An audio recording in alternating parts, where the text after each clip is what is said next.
ನಮಸ್ಕಾರ ವೀಕ್ಷಕರೇ, JBM ನ್ಯೂಸ್ಗೆ ಸ್ವಾಗತ. ನಾನು ವೀರೇಶ್ ಬಳಗೇರ್. ಇವತ್ತು ದ್ವಿತೀಯ PUC ಪರೀಕ್ಷೆಯ ಒಂದು ಫಲಿತಾಂಶ ಹೊರಬಿದ್ದಿದ್ದು, ಈ ವಿಷಯವಾಗಿ ಮಾತನಾಡಲು ನಮ್ಮ ಜೊತೆ ಇದ್ದಾರೆ ತುಂಗಳ ಸೈನ್ಸ್ PU ಕಾಲೇಜಿನ ಹಿಂದಿ ಉಪನ್ಯಾಸಕರಾದಂಥ ಸಾಹಿಲ್ ಎಸ್ ಜಕಾತಿ ಅವರು. ಸರ್, ಕಾರ್ಯಕ್ರಮಕ್ಕೆ ಸ್ವಾಗತ. ಸರ್, ಇವತ್ತು PUC ಏನು ಒಂದು ರಿಸಲ್ಟ್ ಬಂದಿದೆ, ತಮ್ಮ ಏನಿದು ತುಂಗಳ ಶಿಕ್ಷಣ ಸಂಸ್ಥೆ ಇಡೀ ಬಾಗಲಕೋಟೆ ಜಿಲ್ಲೆಯಾದ್ಯಂತ ಒಂದು ಮೇಲುಗೈ ಸಾಧಿಸಿದೆ. ಬಾಗಲಕೋಟೆ ಅಷ್ಟೇ ಅಲ್ಲದೆ ಬಾಗಲಕೋಟೆ ಹಾಗೂ ಬಿಜಾಪುರ ಎರಡೂ ಜಿಲ್ಲೆಗಳಲ್ಲೂ ಸಹ ತಮ್ಮ ತುಂಗಳ ಶಿಕ್ಷಣ ಸಂಸ್ಥೆಯಲ್ಲಿ ಏನು PUC ವಿದ್ಯಾಭ್ಯಾಸ ಮಾಡಿದ ವಿದ್ಯಾರ್ಥಿಗಳು ಸಾಕಷ್ಟು ಒಂದು ಡಿಸ್ಟಿಂಕ್ಷನಲ್ಲಿ ಪಾಸಾಗೋದ್ರ ಮುಖಾಂತರ ಕೆಲವೊಂದಿಷ್ಟು ವಿಷಯಗಳಲ್ಲಿ ಔಟ್ ಆಫ್ 100ಕ್ಕೆ 100 ಔಟ್ ಆಫ್ ತೆಗೆದಿದ್ದಾರೆ. ಈ ಕುರಿತು ಸಾಕಷ್ಟು ವಿಷಯಗಳನ್ನ ತಾವು ತಮ್ಮ ಜೊತೆ ಹಂಚಿಕೊಳ್ಳಲಿದ್ದೀವಿ. ಸರ್, ಹೇಳಿ, ತಾವು ಹಿಂದಿ ಭಾಷೆಯ ಉಪನ್ಯಾಸಕರು, ತಮ್ಮ ಒಂದು ಸಬ್ಜೆಕ್ಟಲ್ಲಿ ವಿದ್ಯಾರ್ಥಿಗಳು ಏನೆಲ್ಲ ಸಾಧನೆ ಮಾಡಿದ್ದಾರೆ, ಅದೇ ರೀತಿ ತಮ್ಮ ಒಂದು ತುಂಗಳ ಸಂಸ್ಥೆಯಲ್ಲಿ ಏನು ಒಂದು ಈ ವಿಜ್ಞಾನ ವಿಭಾಗದಲ್ಲಿ ಯಾವೆಲ್ಲ ವಿದ್ಯಾರ್ಥಿಗಳು ಹೇಗೆಲ್ಲ ಒಂದು ಅಂಕಗಳನ್ನು ಪಡೆಯಲು ಯಶಸ್ಸಾಗಿದ್ದಾರೆ, ತಮ್ಮ ಶಿಕ್ಷಣ ಸಂಸ್ಥೆಯ ಗುಣಮಟ್ಟದ ಬಗ್ಗೆ ಸ್ವಲ್ಪ ತಿಳಿಸ್ಕೊಡ್ಬೇಕು. ಧನ್ಯವಾದ ಸರ್.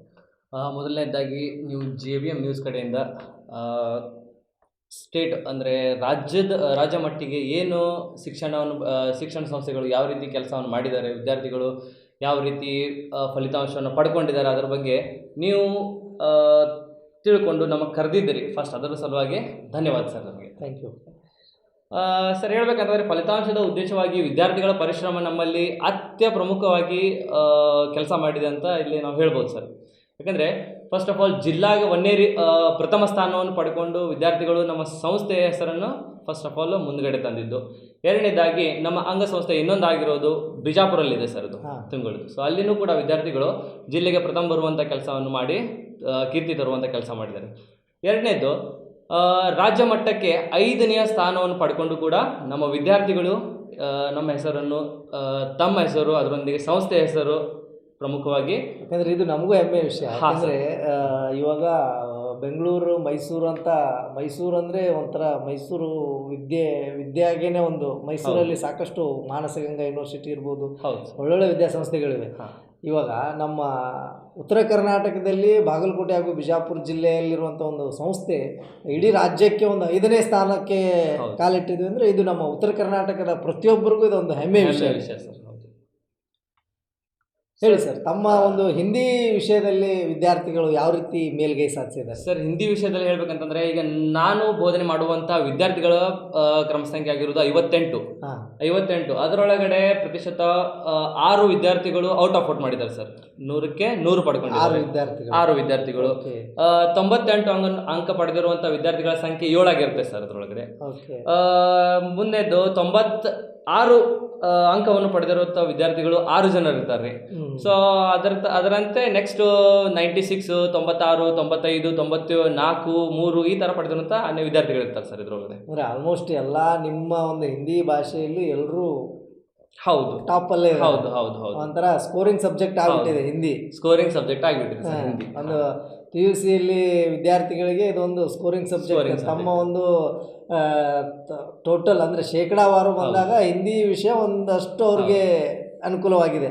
ನಾನು ಪ್ರತಿ ವರ್ಷ ವರ್ಗ ಪ್ರಾರಂಭ ಮಾಡೋದಕ್ಕಿಂತ ಮುನ್ನ ಪ್ರತಿ ವಿದ್ಯಾರ್ಥಿಗೆ ಮಾಡುವಂಥ ಪ್ರಶ್ನೆ ಅಂತಂದ್ರೆ, ನೀ ಹಿಂದಿ ಅದಕ್ಕೆ ಮಾಡಿದೀಯಾ? ಫಸ್ಟ್ ಪ್ರಶ್ನೆ ಅದೇ ಇರುತ್ತೆ ಸರ್. ಅದರೊಳಗಡೆ ಹೇಳ್ತಿರ್ತಾರೆ ಸರ್, ನಾವು compare to other subject Hindi is the most easiest subject sir ಅಂತ ಹೇಳ್ತಾರೆ ಅವರು. ಹಿಂದಿ ನಮಗೆ ಬಹಳಷ್ಟು ಈಸಿ ಆಗಿರುವಂಥ ಸಬ್ಜೆಕ್ಟ್ ಸರ್.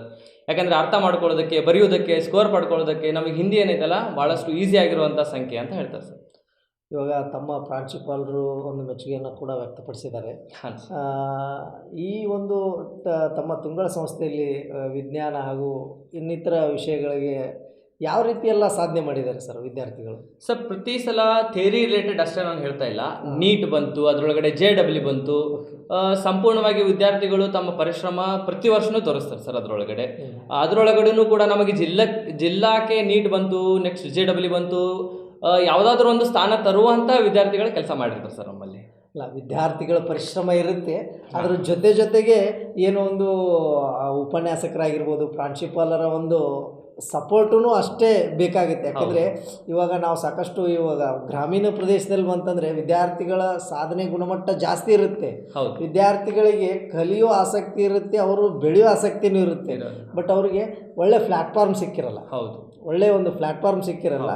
ಈ ಒಂದು ಪ್ಲ್ಯಾಟ್ಫಾರ್ಮ್ ವಿಷಯ ಅಂತ ಬಂದಾಗ ನಿಮ್ಮ ಒಂದು ತುಂಗಳ ಸಂಸ್ಥೆ ಏನು Tungala PU science PU college ಆಗಿರ್ಬೋದು, ನಿಮ್ಮ ತುಂಗಳ ಶಿಕ್ಷಣ ಸಂಸ್ಥೆ ಯಾವ ರೀತಿ ವಿದ್ಯಾರ್ಥಿಗಳಿಗೆ ಸಪೋರ್ಟಿವ್ ಆಗಿದ್ದೀರಾ? ಸೊ ಫಸ್ಟ್ ಆಫ್ ಆಲ್ ನಮ್ಮಲ್ಲಿ ವಿದ್ಯಾರ್ಥಿಗಳಿಗೆ ಸಪೋರ್ಟ್ ಮಾಡಬೇಕು ಅಂತ ಅನ್ನೋ ಉದ್ದೇಶ ನಿಮ್ಗೆ ಹೇಳ್ಬೇಕಂತಂದ್ರೆ ಮ್ಯಾನೇಜ್ಮೆಂಟ್ ಕಡೆಯಿಂದ ನಾವು ಸ್ಕಾಲರ್ಶಿಪ್ಪನ್ನು ನೀಡ್ತೀವಿ. ಸರಸ್ವತಿ ವಿದ್ಯಾಪೋಷಕ ಅಂತ ನಾವು ಅದಕ್ಕೆ ಹೆಸರನ್ನು ನೀಡಿ ಸ್ವತಃ ನಾವೇ ವಿದ್ಯಾರ್ಥಿಗಳ ಮನೆಗೆ ವಿಸಿಟ್ ಕೊಟ್ಟು ಅವರ ಬ್ಯಾಕ್ಗ್ರೌಂಡನ್ನು ಚರ್ಚಿಸಿ ವಿಚಾರ ಮಾಡಿ ಒಂದು ಫೈಲನ್ನು ರೆಡಿ ಮಾಡ್ತೀವಿ. ಫೈಲನ್ನು ರೆಡಿ ಮಾಡಿ ಮ್ಯಾನೇಜ್ಮೆಂಟಿಗೆ ಮೂವ್ ಮಾಡ್ತೀವಿ. ಅವರು ಆ ಫೈಲನ್ನು ಮೀಟಿಂಗ್ ಒಳಗಡೆ ಇಟ್ಟು ಪ್ರತಿ ವಿದ್ಯಾರ್ಥಿಗೆ ಕನಿಷ್ಠ ಆದರೂ 10,000ರಿಂದ 15,000, ಗರಿಷ್ಠ ಆದರೂ 30,000ವರೆಗೂ ಅದಕ್ಕಿಂತ ಅಧಿಕವಾಗಿಯೂ ಧನ ಸಹಾಯ ಮಾಡಿ ಏನಂತಿಲ್ಲ ಪ್ರೋತ್ಸಾಹನ ನೀಡ್ತಾರೆ ಸರ್. ಇದು ಒಳ್ಳೆಯ ವಿಷಯ. ಯಾಕಂದರೆ ಯಾವುದೇ ಒಂದು ವಿದ್ಯಾಸಂಸ್ಥೆಗಳು ಸ್ವತಃ ಈಗ ಸ್ಕಾಲರ್ಶಿಪ್ ಗೌರ್ಮೆಂಟ್ ಸ್ಕೀಮಲ್ಲಿ ಬರ್ತಾ ಇರುತ್ತೆ. ಅದರಲ್ಲಿ ಸಾಕಷ್ಟು ಗ್ರಾಮೀಣ ಭಾಗದ ವಿದ್ಯಾರ್ಥಿಗಳಾಗಿರ್ಬೋದು, ಪರಿಶಿಷ್ಟ ಜಾತಿ ಮತ್ತು ಪರಿಶಿಷ್ಟ ಪಂಗಡ ವಿದ್ಯಾರ್ಥಿಗಳು ಸಾಕಷ್ಟು ಸ್ಕಾಲರ್ಶಿಪ್ಪಲ್ಲಿ ಓದ್ತಿರ್ತಾರೆ. ಬಟ್ ನಮ್ಮದೇ ವಿದ್ಯಾಸಂಸ್ಥೆಯವರೇನೆ ಆ ಒಂದು ವಿದ್ಯಾರ್ಥಿಯ ಸ್ಥಿತಿಗತಿಗಳನ್ನು ನೋಡಿ ಒಂದು ಮಿನಿಮಮ್ 10ರಿಂದ 30ವರೆಗೂ 10,000ದಿಂದ 30,000 ಸ್ಕಾಲರ್ಶಿಪ್ ಕೊಡೋದು ಇದು ಒಂದು ಹೆಮ್ಮೆಯ ವಿಷಯನೇ.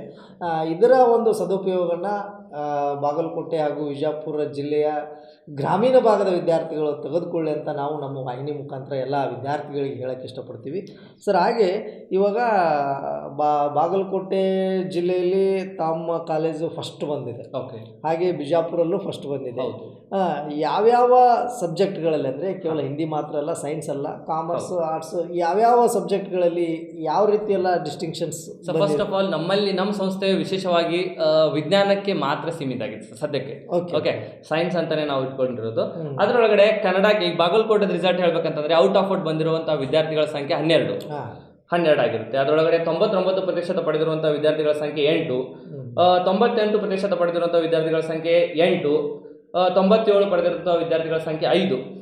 ಹಿಂದಿ 97 ಅದಕ್ಕಿಂತ ಅಧಿಕ ವಿದ್ಯಾರ್ಥಿಗಳನ್ನು ಕೂಡ ಪಡ್ಕೊಂಡಿದ್ದಾರೆ. ಅದರೊಳಗಡೆ ಒಂದು ವಿದ್ಯಾರ್ಥಿ ಆಲ್ಮೋಸ್ಟ್ 97 ಪಡೆದಿರುವಂಥದ್ದು, ಅನ್ಯ ವಿದ್ಯಾರ್ಥಿಗಳಿಗೆ 98, 97 ಈ ಪ್ರಕಾರವಾಗಿ ಅಂಕಗಳು ನಿರ್ಣಯ ಆಗಿದೆ ಸರ್. ಅದಕ್ಕೆ ಹಿಂದಿ ಅಂತೂ ನಾನು ಯಥಾ ಪ್ರಕಾರ ಹೇಳಿದ ಹಾಗೆ 100ಕ್ಕೆ 6 ಜನ 100ಕ್ಕೆ 100 ತೊಗೊಂಡಿದ್ದಾರೆ.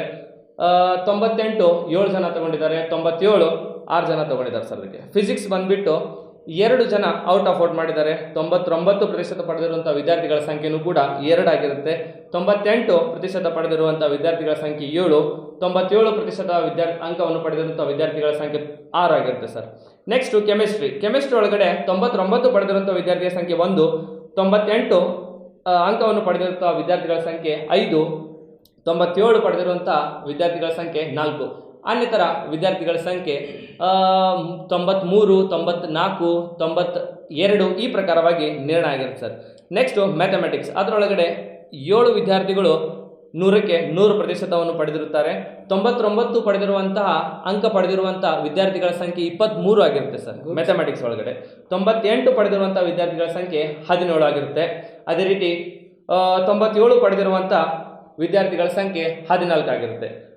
ಕೊನೆಯದಾಗಿ ಬಯೋಲಜಿ ಒಳಗಡೆನೂ ಕೂಡ ಬಯೋಲಜಿ ಇಸ್ ಟಫೆಸ್ಟ್ ಸಬ್ಜೆಕ್ಟ್ ಅಂತ ಹೇಳ್ಬೋದು. ಹೌದು, ಯಾಕಂದ್ರೆ ಸಾಮಾನ್ಯವಾಗಿ ನಾವು ದೈನಂದಿನ ಜೀವನ ಒಳಗಡೆ ಉಪಯೋಗ ಮಾಡುವಂತಹ ಶಬ್ದಗಳನ್ನು ಅಲ್ಲಿ ಇರೋದಿಲ್ಲ. ಅಲ್ಲಿ ಉಪಯೋಗ ಆಗಿರುವಂತಹ ಶಬ್ದನೇ ನಾವು ಪ್ರಥಮ ಬಾರಿಗೆ ಕೇಳಿರ್ತೀವಿ. ಸೊ ಅಂತಲ್ಲೂ ಕೂಡ ವಿದ್ಯಾರ್ಥಿಗಳು 3 ವಿದ್ಯಾರ್ಥಿಗಳು 100ಕ್ಕೆ 100 ಅಂಕವನ್ನು ತೆಗೆದುಕೊಂಡಿದ್ದಾರೆ. 99 ಅಂಕವನ್ನು ಪಡೆದಿರುವಂಥ ವಿದ್ಯಾರ್ಥಿಗಳ ಸಂಖ್ಯೆ 7, 98 ಅಂಕವನ್ನು ಪಡೆದಿರುವಂಥ ವಿದ್ಯಾರ್ಥಿಗಳ ಸಂಖ್ಯೆ 4 ಆಗಿರುತ್ತೆ. ಅದೇ ರೀತಿ 97 ಅಂಕವನ್ನು ಪಡೆದಿರುವಂಥ ವಿದ್ಯಾರ್ಥಿಗಳ ಸಂಖ್ಯೆ 2 ಆಗಿರುತ್ತೆ ಸರ್. ಸರ್, ಒಟ್ಟಾರೆಯಾಗಿ ತಮ್ಮ ತುಂಗಳ ಶಿಕ್ಷಣ ಸಂಸ್ಥೆ ಏನು ಸೈನ್ಸ್ PU ಕಾಲೇಜ್ ಏನಿದೆಯಲ್ಲ, ಸಾಕಷ್ಟು ವಿದ್ಯಾರ್ಥಿಗಳು ಔಟ್ ಎಲ್ಲ ಪ್ರತಿಯೊಂದು ವಿಷಯದಲ್ಲೂ ಸುಮಾರು ವಿದ್ಯಾರ್ಥಿಗಳು 100ಕ್ಕೆ 100 ತೊಗೊಂಡಿದ್ದಾರೆ. ಆದರೆ ಸುಮಾರು ಜನ 90+, 95+ ಇರೋದರಿಂದ ಶೇಕಡಾವಾರು ತೆಗೆದುಕೊಂಡ್ರೆ ತಮ್ಮಲ್ಲಿ ರಿಸಲ್ಟ್ ಎಷ್ಟರ ಮಟ್ಟಿಗೆ? ಶೇಕಡಾವಾರು ಹೇಳೋದಕ್ಕಿಂತ ಮೊದಲು ಇನ್ನೊಂದು ಸಬ್ಜೆಕ್ಟ್ ಇರುತ್ತೆ ಸರ್, ಬಯೋಲಜಿದೊಂದಿಗೆ ಕಂಪ್ಯೂಟರ್ ಸೈನ್ಸ್ ಅಂತ ಇರುತ್ತೆ. ಅದರೊಳಗಡೆ ಕೂಡ ವಿದ್ಯಾರ್ಥಿಗಳು 100ಕ್ಕೆ 100 ಪಡೆದಿರುವಂತಹ 9 ವಿದ್ಯಾರ್ಥಿಗಳಿರ್ತಾರೆ ಸರ್. ಯಾಕಂದರೆ ಚಾಯ್ಸಿಂಗ್ ಸಬ್ಜೆಕ್ಟ್ ಹೆಚ್ಚು ವಿದ್ಯಾರ್ಥಿಗಳು ತಗೊಳ್ಳೋದು ಬಯೋಲಜಿ Yes. ಫೋಕಸ್ ಅಲ್ಲಿರುತ್ತೆ. ಸೊ ಅದರೊಳಗಡೆ ಕೂಡ ಡಿವೈಡ್ ಆಗಿ ಕಂಪ್ಯೂಟರ್ ಸೈನ್ಸ್ ತಗೊಂಡಿರುವಂಥ ವಿದ್ಯಾರ್ಥಿಗಳ ಸಂಖ್ಯೆ 9 ಆಗಿರುತ್ತೆ. 99 ಅಂಕವನ್ನು ಪಡೆದಿರುವಂಥ ವಿದ್ಯಾರ್ಥಿಗಳ ಸಂಖ್ಯೆ 12, 98 ಅಂಕವನ್ನು ಪಡೆದಿರುವಂತಹ ವಿದ್ಯಾರ್ಥಿಗಳ ಸಂಖ್ಯೆ 4, ಅದರೊಂದಿಗೆ 97 ಅಂಕವನ್ನು ಪಡೆದಿರುವಂತಹ ವಿದ್ಯಾರ್ಥಿಗಳ ಸಂಖ್ಯೆ 4. ಈ ಸಂಪೂರ್ಣ ವಿಷಯವಾರುಗಳನ್ನು ತೆಗೆದುಕೊಂಡರೆ ಸಂಪೂರ್ಣವಾಗಿ ಅಂಕವನ್ನು ಪಡೆದು ಕಾಲೇಜಿದು ಪಾಸಿಂಗ್ ಪರ್ಫಾರ್ಮೆನ್ಸ್ ನಮ್ಮದು 99.7 ಆಗಿರುತ್ತೆ. 99.7 ಆಗಿರುತ್ತೆ ಸರ್. ಒಳ್ಳೆಯ ರಿಸಲ್ಟ್ ಈ ತುಂಗಳ ಸಂಸ್ಥೆಯ ಬಗ್ಗೆ ನಾವು ಮೊದಲೆಲ್ಲ ಕೇಳಿದ್ದೀವಿ.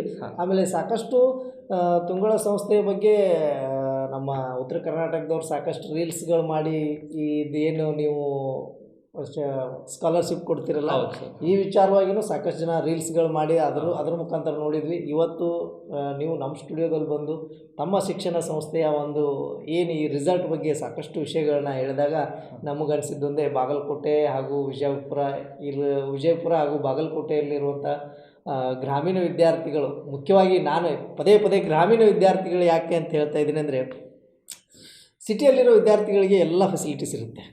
ಆಲ್ಮೋಸ್ಟ್ ಅವರಿಗೆ ಟ್ಯೂಷನ್ಸ್ ಇರ್ಬೋದು, ಆಮೇಲೆ ಅವರಿಗೆ ಅಪ್ ಆ್ಯಂಡ್ ಡೌನ್ ಹೋಗೋದು. ಇವಾಗ ಬಾಗಲಕೋಟೆಯಲ್ಲಿ ಸಿಟಿಲಿ ಇದ್ದಾರೆ ಅಂತಂದರೆ ಕಾಲೇಜ್ಗೆ ಹೋಗೋದು, ಮನೆಗೆ ಬಂದು ಮನೆಯಲ್ಲೇ ಅವರಿಗೆ ಒಳ್ಳೆಯ ವಾತಾವರಣ, ಪೂರಕವಾದ ವಾತಾವರಣ ಇರುತ್ತೆ. ಅಭ್ಯಾಸ ಮಾಡಿ ಒಂದು ಸ್ಕೋರ್ ಮಾಡುವಂಥ ಪೂರಕ ವಾತಾವರಣ ನಗರ ಪ್ರದೇಶದ ವಿದ್ಯಾರ್ಥಿಗಳಿರುತ್ತೆ. ಆದರೆ ಗ್ರಾಮೀಣ ಪ್ರದೇಶದ ವಿದ್ಯಾರ್ಥಿಗಳಿಗೆ ತುಂಬ ಕಡಿಮೆ ಇರುತ್ತೆ. ಆದ್ದರಿಂದ ನಾನು ತುಂಗಳ ಸಂಸ್ಥೆ ಪರವಾಗಿ, ನಮ್ಮ JBM ವಾಹಿನಿಯ ಪರವಾಗಿ ಬಾಗಲಕೋಟೆ ಹಾಗೂ ವಿಜಯಪುರ ಜಿಲ್ಲೆಯ ಗ್ರಾಮೀಣ ಪ್ರದೇಶದ ವಿದ್ಯಾರ್ಥಿಗಳು ಈ ಸಂಸ್ಥೆ ಒಂದು ಸತಿ ಭೇಟಿ ನೀಡಿ, ಈ ಸಂಸ್ಥೆಯ ಸಾಕಷ್ಟು ಅನುಭವಿ ಒಂದು ಉಪನ್ಯಾಸಕರನ್ನ ಹೊಂದಿದೆ.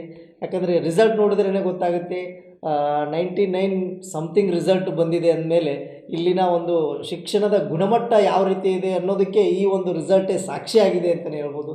ಸರ್, ಕೊನೆಯದಾಗಿ ನಿಮ್ಮ ಒಂದು ಶಿಕ್ಷಣ ಸಂಸ್ಥೆ ಬಗ್ಗೆ ಏನು ಹೇಳೋಕ್ಕೆ ಇಷ್ಟಪಡ್ತೀರಾ?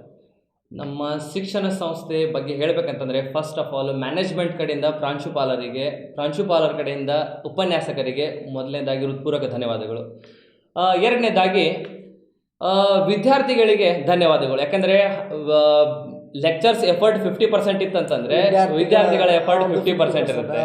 ಒಂದೇ ಕೈಯಿಂದ ನಾವು ಚಪ್ಪಾಳೆಯನ್ನು ಸೇರಿದಾಗತ್ತೆ.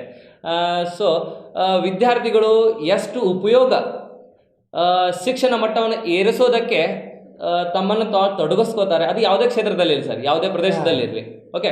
ಸೊ ತೊಡಗಿಸ್ಕೊಳ್ಳಿ. ನಮ್ಮ ಸಂಸ್ಥೆಯಿಂದ ಎಲ್ಲ ವಿದ್ಯಾರ್ಥಿಗಳಿಗೆ, ಕೇವಲ ನಮ್ಮ ವಿದ್ಯಾರ್ಥಿಗೆ ಅಂತಲ್ಲ, ಯಾವುದೇ ವಿದ್ಯಾರ್ಥಿ ಅಂತಲ್ಲ, ಎಷ್ಟು ಸೆಕೆಂಡ್ PU ವಿದ್ಯಾರ್ಥಿಗಳು ಯಾವ್ಯಾವ ಸ್ಕೂಲ್ಸ್ ಒಳಗಡೆ, ಯಾವ್ಯಾವ ಕಾಲೇಜಸ್ ಒಳಗಡೆ ವರ್ಕ್ ಮಾಡಿ ಚಲೋ ಅಂಕವನ್ನು ಪಡೆಯುವಂಥ ಕೆಲಸ ಮಾಡಿದರೆ ಎಲ್ಲರಿಗೂ ಹೃತ್ಪೂರ್ವಕವಾದ ಧನ್ಯವಾದ. ನಾವು ನಮ್ಮ JBM ವಾಹಿನಿ ಮುಖಾಂತರ ರಾಜ್ಯಾದ್ಯಂತ PUC ಅಂದರೆ ದ್ವಿತೀಯ PUC ಪರೀಕ್ಷೆಯಲ್ಲಿ ಉತ್ತೀರ್ಣರಾದ ಎಲ್ಲ ವಿದ್ಯಾರ್ಥಿಗಳಿಗೆ ಮಗದೊಮ್ಮೆ ನಮ್ಮ JBM ವಾಹಿನಿ ಕಡೆಯಿಂದ ಹೃತ್ಪೂರ್ವಕ ಶುಭಾಶಯಗಳನ್ನ ಕೋರುತ್ತಾ, ಅದೇ ರೀತಿ ಈ ತುಂಗಳ ಶಿಕ್ಷಣ ಸಂಸ್ಥೆಯ ಒಂದು ಆಡಳಿತ ಮಂಡಳಿಗೆ, ಅಲ್ಲಿನ ಪ್ರಾಂಶುಪಾಲರಿಗೂ ಸಹ ಈ ಒಂದು ಹೆಚ್ಚಿನ ರಿಸಲ್ಟನ್ನು, ಅಂದರೆ ಟಾಪ್ ಲೆವೆಲ್ ರಿಸಲ್ಟನ್ನು ತಂದಂಥ ಈ ಶಿಕ್ಷಣ ಸಂಸ್ಥೆಗೆ ನಮ್ಮ JBM ವಾಹಿನಿ ಕಡೆಯಿಂದ best of luck, good luck. ತಮ್ಮ ಶಿಕ್ಷಣ ಸಂಸ್ಥೆ ಇದೇ ರೀತಿ ಪ್ರತಿ ವರ್ಷವೂ ಕೂಡ ಔಟ್ ಆಫ್ 100 ರಿಸಲ್ಟ್ ಕೊಡಲಿ ಅಂತ ನಾವು ಶುಭಾಶಯಗಳನ್ನ ಕೋರ್ತೀವಿ.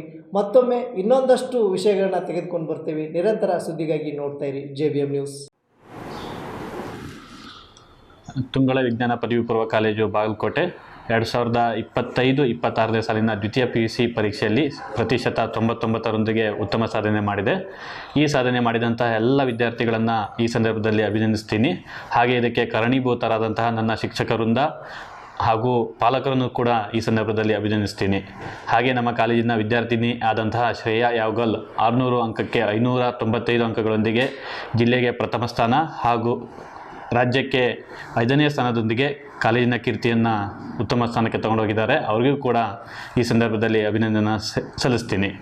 ಈಗಾಗಲೇ 2026-27ನೇ ಸಾಲಿನ ಪ್ರಥಮ PUCಯ ದಾಖಲಾತಿಗಳು ಪ್ರಾರಂಭವಾಗಿರುತ್ತವೆ. ನಮ್ಮ ಕಾಲೇಜಿನ ವಿಶೇಷತೆ ಏನಂದರೆ, ಪ್ರಥಮ PUCಯಿಂದನೇ ನಾವು ಪ್ರತಿ ವಿಷಯಕ್ಕೆ ಆಬ್ಜೆಕ್ಟಿವ್ ತರಗತಿಗಳನ್ನು ತಗೊತಾ ಬರ್ತೀವಿ. ಹಾಗೆಯೇ ಸಂಜೆಯ ಹೊತ್ತಿನಲ್ಲಿ ಸ್ಟಡಿ ವರ್ಕ್ಗಳನ್ನು ಕೂಡ ಕಂಡಕ್ಟ್ ಮಾಡ್ತೀವಿ. ಇವೆಲ್ಲದ ಪ್ರತಿಷ್ಠಿತಿಯಿಂದ ಈ ವರ್ಷ ನಾವು ಈ ಸಾಧನೆಯನ್ನು ಮಾಡಿದ್ದೀವಿ, 99% ಸಾಧನೆಯನ್ನು ಮಾಡಿದ್ದೀವಿ. ಹಾಗೆಯೇ ಪ್ರತಿಭಾವಂತ ವಿದ್ಯಾರ್ಥಿಗಳಿಗೆ ಸರಸ್ವತಿ ವಿದ್ಯಾಪೋಷಕಿನ ಸೌಲಭ್ಯ ಕೂಡ ಇರುತ್ತೆ. ಹಳ್ಳಿಯಿಂದ ಬರುವಂಥ ವಿದ್ಯಾರ್ಥಿಗಳಿಗೆ ಸುಸಜ್ಜಿತ ಹಾಸ್ಟೆಲ್ನ ವ್ಯವಸ್ಥೆ ಕೂಡ ಇದೆ. ಹಾಸ್ಟೆಲ್ನಲ್ಲಿ ಪ್ರತ್ಯೇಕವಾದಂತಹ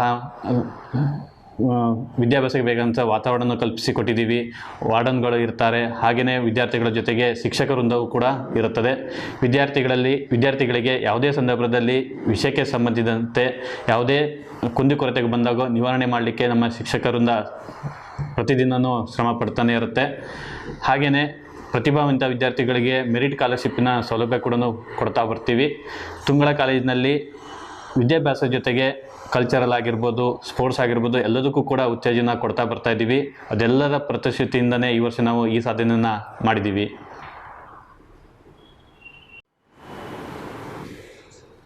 ಇನ್ನೊಂದು ಸಂತೋಷದ ವಿಷಯ ಅಂದರೆ 2026-27ನೇ ಸಾಲಿನಲ್ಲಿ ನಮ್ಮದೇ ಸ್ವಂತ ಕಟ್ಟಡಕ್ಕೆ ನಾವು ಸ್ಥಳಾಂತರಗೊಳ್ತಾ ಇದ್ದೀವಿ. ಅಲ್ಲಿ ಕಲಿಕೆಗೆ ಬೇಕಾದಂತಹ ಎಲ್ಲ ವಾತಾವರಣ ಕಲ್ಪಿಸಿಕೊಟ್ಟಿದ್ದೀವಿ. ಹಾಗೆಯೇ ಅದೇ ಕ್ಯಾಂಪಸ್ನಲ್ಲಿ ವಿದ್ಯಾರ್ಥಿಗಳು ಕೂಡ ವಸತಿ ನಿಲದ ವ್ಯವಸ್ಥೆಯನ್ನು ಕೂಡ ಮಾಡ್ಕೊಂಡಿದ್ದೀವಿ. ಅದು ಈ ವರ್ಷದ ನಮ್ಮ ವಿಶೇಷತೆ ಆಗಿದೆ. ಮುಂಬರುವ ದಿನಗಳಲ್ಲಿ ಇನ್ನೂ ಹೆಚ್ಚಿನ ಅಂಕಗಳನ್ನು ಪಡೀಲಿಕ್ಕೆ, ರಾಜ್ಯದಲ್ಲಿ ಇನ್ನೂ ಉತ್ತಮ ಸ್ಥಾನ ಪಡೀಲಿಕ್ಕೆ ಶ್ರಮ ಪಡ್ತೀವಿ. ನಿಮ್ಮೆಲ್ಲರ ಸಹಕಾರ ಹೀಗೆ ಇರಬೇಕು ಅಂತ ಆಶಿಸ್ತೀನಿ.